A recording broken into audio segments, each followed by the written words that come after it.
Welcome back, guys. Today's going to be a big one. We've got a lot of hair to work with, so let's get right into it. Now, the first thing I like to do with these types of haircuts is start in the back. The reason why is simple. When I'm doing scissor work, I like to work from point A to point B type of thing. In other words, I build one reference, then connect it to another, and so on. So, it'll give me clear guides and keeps everything consistent no matter where I'm cutting.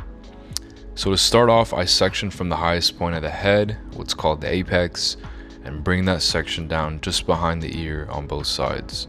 Once that's done, I separate the sides from the top and the back, connecting the section from the back into the recession along the parietal ridge, or in other words, where the head begins to round on the sides. What this creates is a squared section at the top, one of the most common setups because it follows right where the head pretty much rounds off. So every section is going through the round areas of the head, and that's what's important because we're working on a curved surface, right? On a round surface, the head is round.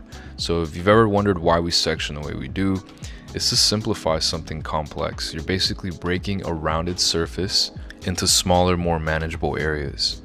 This is what'll keep you from getting lost and helps maintain balance throughout the cut. So remember, the hair hangs differently at every point on the head, so ignoring your sections is one of the fastest ways to end up with uneven results.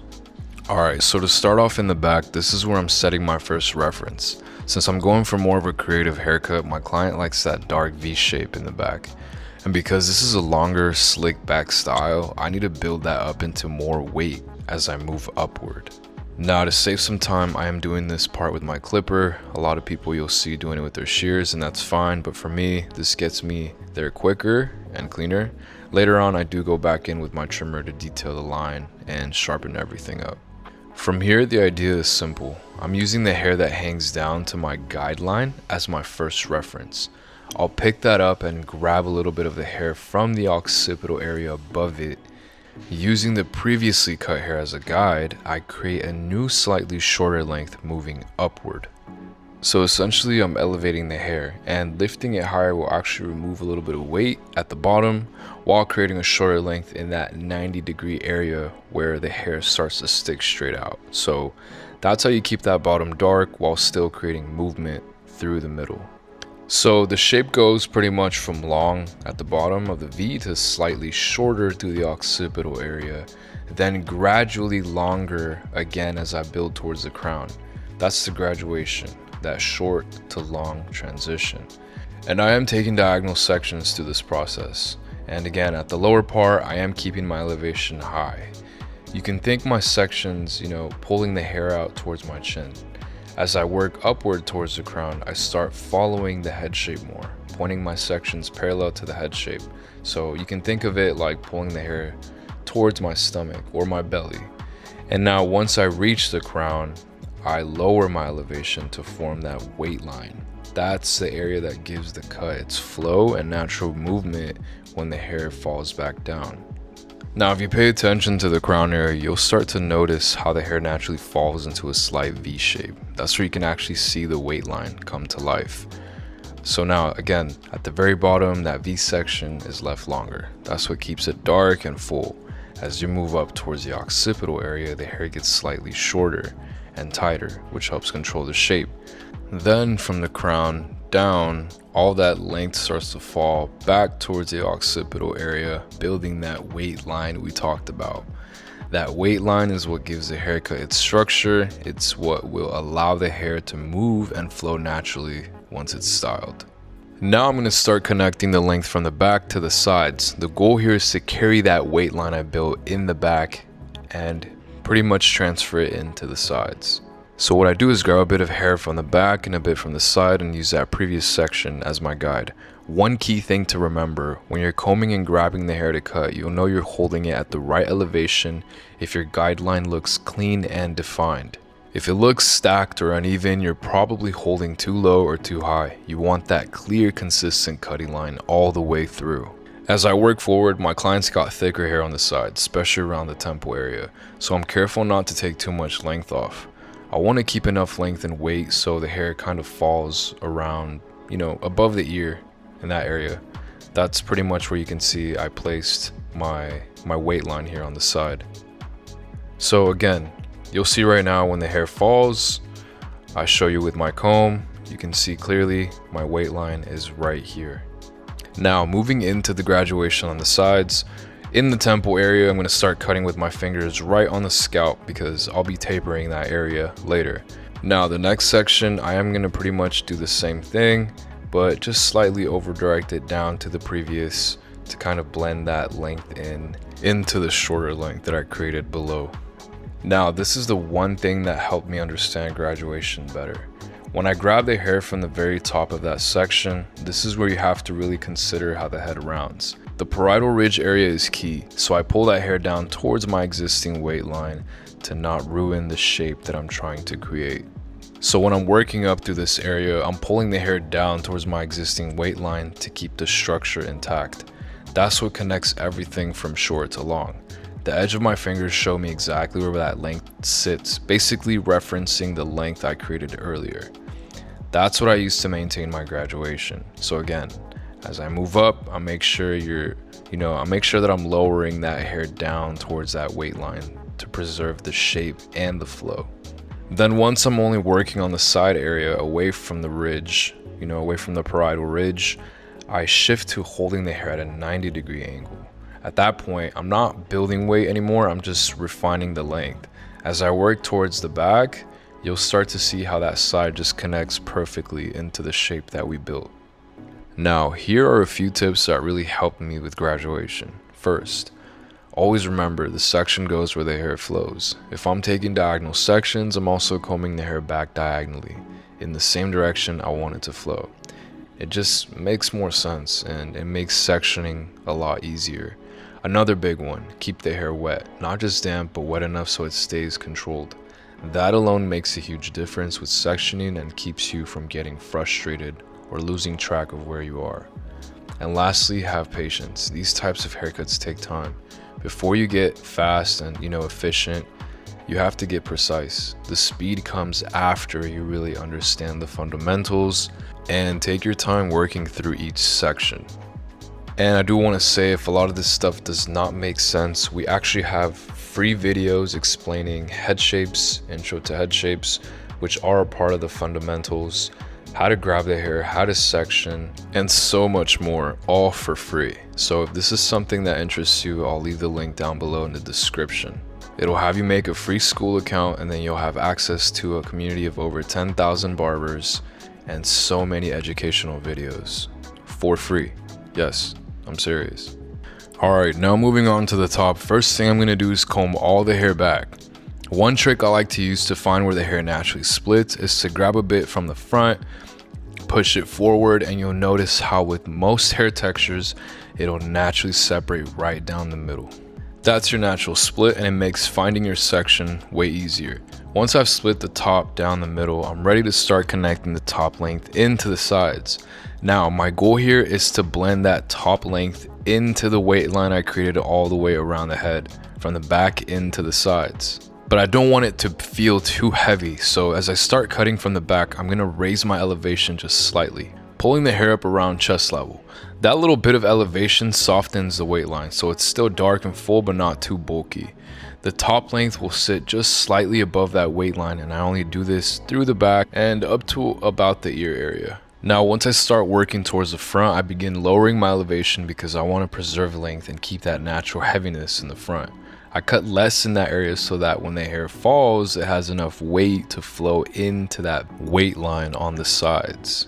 But if you notice, I did pay attention to how the hair, wanted to sit naturally, so I let it fall, pushed it around, and just saw where it moves best. And I did set my guide around that lower eyebrow level and at a lower elevation. But you can see pretty much everything, how it all connects, into that existing weight line on the sides. So literally from the crown to the sides to the front, all one just continuous movement. And I'll repeat the same process on the other side.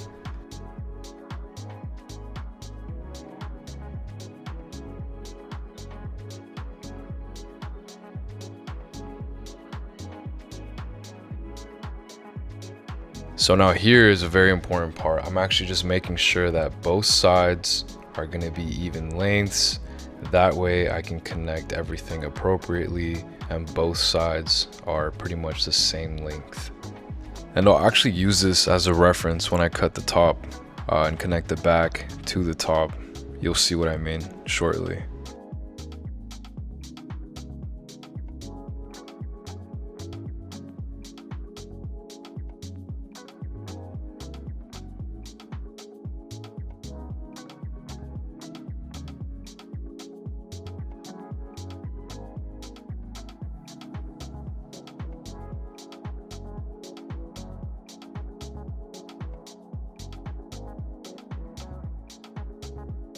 Now, to complete the top, I've already created that middle section, and at this point I'm just connecting the length from the back into the top.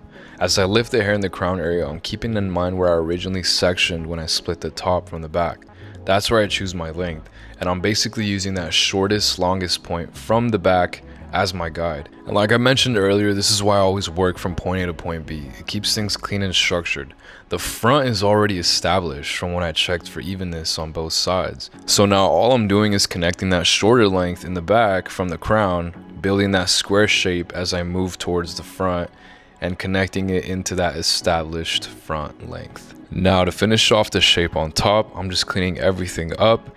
When I hold the hair horizontally, you'll notice a few peaks or uneven areas. Not so much on the sides, but right across the top. All I'm doing here is evening everything out to the guide I created earlier, right through the middle. And I start right from where I sectioned in the back around the crown area and work my way forward using horizontal sections, about 1/2 inch to 1 inch wide. With each section, I'm just removing those longer peaks and connecting everything together to keep that square shape consistent across the top. And as I do this, I am holding the hair straight up vertically. That keeps the shape balanced and ensures the whole top blends smoothly into the rest. And I am holding the hair straight up vertically. That'll keep the shape balanced throughout the whole top. And I do like combing the hair back, the hair that I previously already cut, just to keep, my workspace pretty cleaned up. And I do want to just share something real quick, especially for those of you watching and maybe feel overwhelmed by seeing all this crazy scissors stuff online. A lot of this is not, and I'm not knocking it, but most of it is done just to stand out. The more I've learned, the more I've been around other barbers, educators, and stylists, the more I've realized it all comes back just to the fundamentals. That's the real foundation. And honestly, you don't need to be doing every advanced or trendy haircut you see. Don't overwhelm yourself. If you're not getting these kinds of clients, it's perfectly fine. I didn't even start doing these haircuts like this until I was charging over 100. Before that, most of my clients are just fades, tapers, and simple trims, and they still are actually. I just focus on learning to cut the top correctly, practicing crops, slick backs, and mullets. That's it. And even now, I don't stress about all the extra stuff because, that's pretty much the majority of my clientele. If it's not my specialty or it doesn't fit my clientele, I'm not going to force it. At the end of the day, to each their own. You can reach a really high level in this industry by mastering the basics and building from there. You don't have to know it all to be great. But after applying some sea salt spray, I went ahead and blow dried everything back. When I'm working on the top, I like to use my flat brush to scoop the hair up and back slowly while following it with the blow dryer using a concentrator. Now, with this type of hair, you really have to take your time. It holds a lot of moisture and takes a while to dry completely. So I don't rush the process. I take my time. Once everything was dry and flowing back nicely, we were ready to move on and start fading out the taper. Now, before starting the taper, I like to first soften and solidify my ceiling, or the roof of the taper, basically where the fade is going to transition up towards. I usually establish that area using my thinning shears. Now, since this is a small taper in the temple area and I'm keeping it low, I like to move efficiently. These types of haircuts already take time, especially with all the scissor work, so I want to show you how you can cut that time down and still get a clean result by just freehanding the taper. What I did here was I went in with my clipper with the lever closed and just freehanded that initial shape. The angle of your blade pretty much becomes your guard. So as I flick out, I'm controlling exactly how high I want that taper to sit. So towards the bottom, my clipper blade was angled inward more. As I reach the top, I am just angling that blade out a bit more, and hence just creating a nice clean little fade. After that, I cleaned up the C cup starting from the top down using the corner of my trimmer with light gentle flicks. This helps carve out a clean natural C shape without digging in too deep. Once that was in place, I simply connected my fade into the bulk I already established with my thinning shears, and honestly in about 3 to 5 minutes you can have a nice smooth taper without spending so much time on it, or using all these guards. But you don't always have to use the guards. Freehanding works great once you have the control and the confidence to do so. But if you're just starting out, take your time and work up to it. After that, I just cleaned up the area behind the ear, shaping it into a nice round curve that flows into that little peak that's in the back, just using the corner of the blade for precision. Then I went back to refine the V in the back, having him look up and then down to make sure no hairs were overlapping, whenever he'd move his head around. So don't overlook this, if you don't check those angles, have him move his head around, have your client move their head around. Little hairs can stick out once the client moves, so take a minute to make sure that line is sharp, balanced, and stays clean no matter how the head moves. Now after this, I applied some clay to the hair before going back in with the blow dryer on a cool setting. Blowing cold air helps seal the cuticle, lock in moisture, and also reduces frizz and kind of brings out that shine for a clean, polished finish. So once everything was set, I locked in that style with a bit of hairspray while using a wide tooth comb to bring that shape to life and just give it a nice final touch. And that's pretty much it, guys. A simple, clean, slick back pompadour type of style. I'd say it gives off like a Christian Bale kind of look. I've got more tutorials like this coming soon, so if you found this helpful or learned something new, make sure you like and subscribe. And if you have any questions, please drop them in the comments. I don't always check them immediately, but I do check them regardless, whether it's in a few days from now, but I always check and reply. I appreciate you guys so much for watching. Peace.